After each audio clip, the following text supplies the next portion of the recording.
Good afternoon, everyone. Thanks for attending the talk. My name is Haiyong. I'm part of the Alibaba Infrastructure Service Group. In this talk, we will talk about our experience of building our network OS based on SONiC. Before I get started talking about the network OS, I want to first give a brief introduction of the technology stack at our company.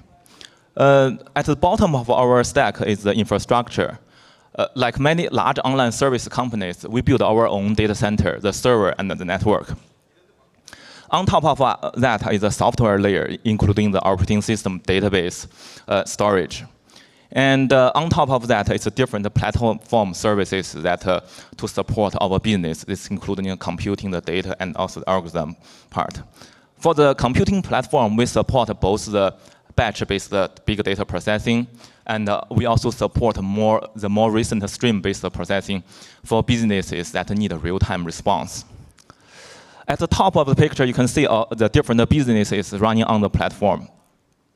This includes the e-commerce services like Tmall and Taobao, the financial services, the Ant Financial, and also the cloud business, Ali Cloud. Besides that, we also have Cainiao, our logistics service. This is built to ensure the online shopping has the best delivery experience. We also have one of the largest video streaming service in China, and it's like the YouTube here. So one of the things that you can see that we have a very diversified business running on our infrastructure. On the one hand, it's a great opportunity for us to build the features to support such a diversified workload. At the same time, we have to work extremely hard to build a unified infrastructure because that's the key to scale and operate the infrastructure efficiently. So why do we want to build our own network OS? As we all know, the network OS is a critical part of our network infrastructure. Given such a diversified workload running on our infrastructure, having our own network OS makes it easier for us to build the features that our business needs. Also, having our own network OS make it very easier to integrate with our network management system. Just like all the hyperscale data centers, most of us using automated software to manage the network infrastructure. So typically, the network management system will have a device agnostic layer that to construct the command you want to talk to the device. And then before you talk to the device, you have this device adaptation layer translate the command into the device specific command. And most of the time, these are the CLIs. And once the command gets to the device, you have to do the reverse. You basically parse the command and figure out what's needed to be done, and then execute that on the device itself. So as you can see, there is a lot of complexity and back and forth inefficiency in terms of this translation.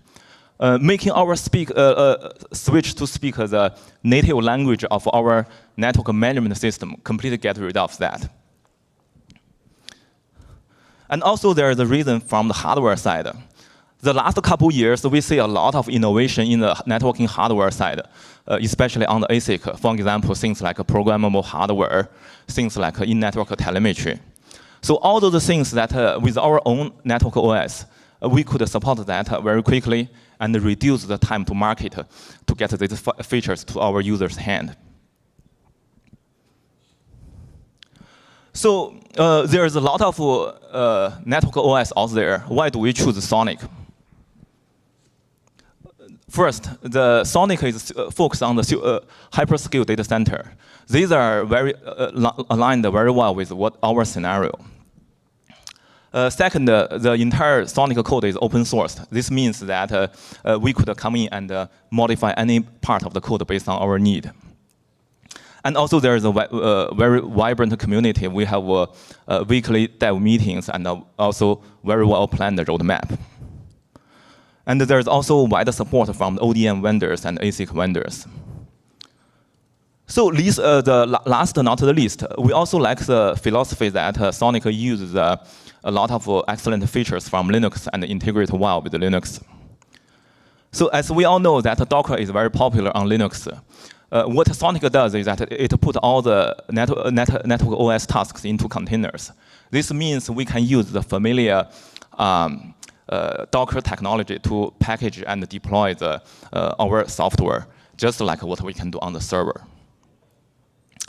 The other nice thing of SONiC is that they did a really good integration between the ASIC hardware object and the kernel, Linux kernel. So all the hardware objects get mapped into the kernel. For example, the port gonna mapped to an interface in the kernel. This way, you can use the Linux command you are very familiar with, for example, ipconfig, to view and configure the switch configuration.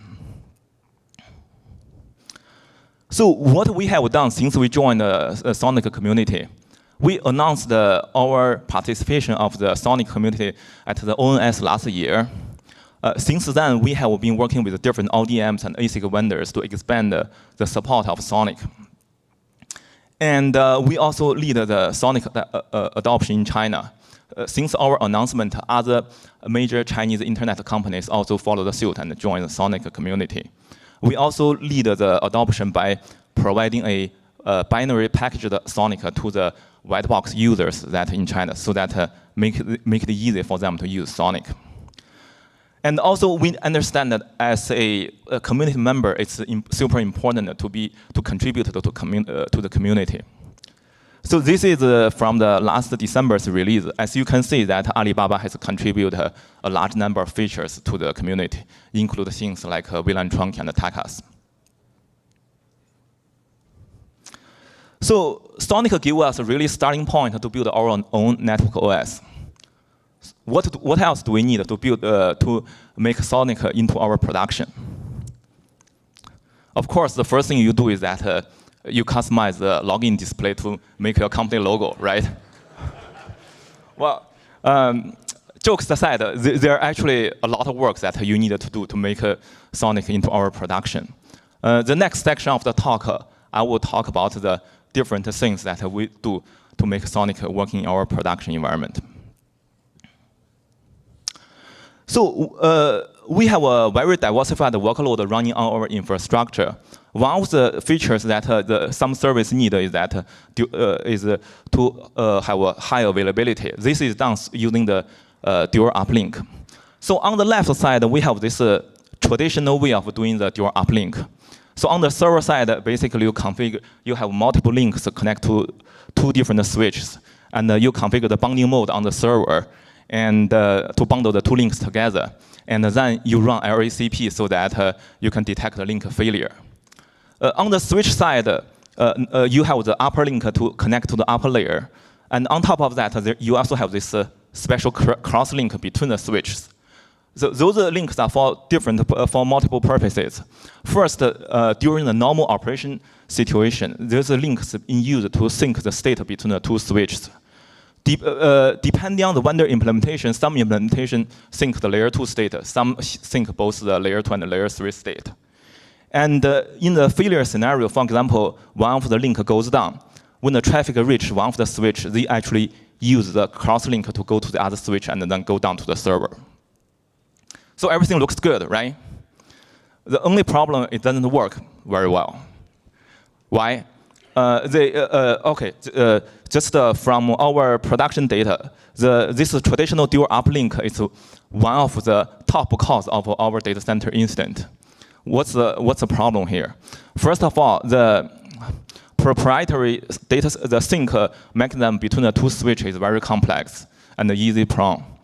And secondly, because there's no standard, so different vendors done it in different ways. There's also another problem with this traditional dual link design is the cross link means that you need to have extra ports on the switch. This also limits the choice that we can have on the switch form factor. So how do we solve the problem with our network OS? So what we did is that on the server side, everything is the same. We basically still bundle the links and run LACP. But on the switch side, we convert the ARP reply from the server into a /32 routes and announce the route to the upper layer. And then the traffic can come in that from both sides to the server. So when there is a link failure, our switch need to detect the failure and then withdraw the routes from the upper layer. So as you can see, we use a much simpler layer 3 design to still provide the high availability that the services need. At the same time, we get rid of the complexity of the state sync between the switches. And of course, we also get rid of the cross links. So routing is a critical part of our data center network. And in SONiC, they use Quagga as the routing protocol. So in general, Quagga is pretty good. But in order to meet our stringent data center requirement, we have to make a whole bunch of enhancements here. The first one is that in order to have a graceful restart of the device, we introduce the command to announce the routes as a lower priority. That way, we can drain the traffic to the switch, restart that without any production packet impact. Second, remember the dual uplink scenario I mentioned before. There's going to be a short transition period from the switch to detect the link down from the time you drain the routes, you withdraw the routes from upper layer. During that period, in order to prevent the packet drop, we need the feature to announce from upper layer to announce alternative routes that to the switch. This is also called add pass that in BGP term. This way that when they're linked down, we fall back to the least preferred route, but to make sure the traffic can still flow. The other thing we did to minimize the traffic impact is that we directly connect the link down with the data path ECMP next hop. This way that we can quickly handle the link down issue without waiting for the propagation of the link down event all the way through the different database and to the routing process, and then come back to remove the routes. So one of the things that in Quagga is that a lot of timers being used to drive the routing events. For us, we want the routing change being handled as quickly as possible. This means to use very small timers. But that also means we're going to burn a lot of CPUs. The way we did is, the way we deal with it is that we change the route event handling from periodic timer-based to event trigger. This way, whenever something happens, we handle that right away. And this also reduces the burn of the CPU. So as our network getting bigger and more complex, it's become super important to have a good network telemetry. And so this is what our telemetry system looks like. We have different collectors to collect the data from the switch. And this data gets sent to the data analytics system. And their data gets crunched and processed. Then we have different ways to look at the data through the UI when we do troubleshooting or when we do the monitoring and alerting. So the three mechanisms that on the left, the CLI, SMP, and syslog are pretty common to every switch. What we added to our network OS are three new mechanisms. One is that the ER span-based mirroring. This allows us to detect, to troubleshoot the silent packet drop in our data center network. This is one of the hardest problems to deal with. But with this mechanism, we can automate the way to figure out what's going on. The other thing we added that is leverage the latest ASIC features. We added in-band network telemetry to our network OS. We are really excited about the INT because, first of all, it's for the first time it gave us the ability to look at the internals of the switch state at a very fine granularity. Basically, per packet level, you can do that.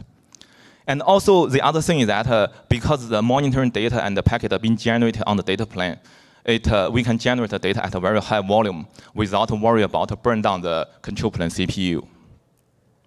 The third thing we added is the GRPC-based monitoring. I will talk more in the later slides. So the reason that we want to use GRPC-based telemetry is that we feel that there's many problems with the traditional SMP-based data collection from the switch. With our GRPC mechanism, we support three modes. So first is the GET mode. It's very similar to the SMP. So basically, you specify the list of counters you are interested in. Then you issue the command, and you get a result back. So sometimes that you want to be more efficient. So what we have here is that we have this change-only mode. So you can subscribe that to the switch of the counters you are interested, and then you periodically pull the switch. But the only things that got changed get returned.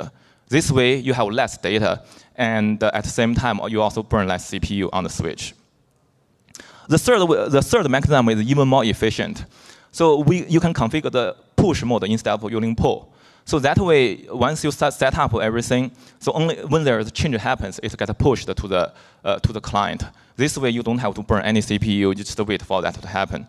It's efficient, effective, and also very real time. So this is our internal implementation of the GRPC-based data collection. On the top left, you can see that because SONiC uses a lot of Redis as the internal DB to store different state, having a client that to hook up with the Redis DB allow us to monitor all the runtime status that is stored in the database. Of course, not all the states are in the database. So we also have a non-DB client that collects the platform state, the process state, and the ASIC state. So with this kind of a collection, what we're doing is we really turned this this switch box into a white box where all the internals are visible to the outside. This is great for us in terms of troubleshooting issues, and also this gives us great insight in terms of how the switch is running in the production environment. So one of the questions people may have is that, well, this is great, but you collect so much data. How does the performance look like when you use gRPC to collect those data? We also have some performance data here. The top graph showed the latency that when you use gRPC to collect the data. So here the latency is when we issue the get command with near 6,000 counters to collect every second. And the average latency is about 68 milliseconds. So as you can see, there is a very comfortable room for us to collect this kind of data on a second granularity. Remember in the past when you're using SMP, right? So typically you collect at the interval of once every minutes. At the max, you probably can push that to 2 minutes.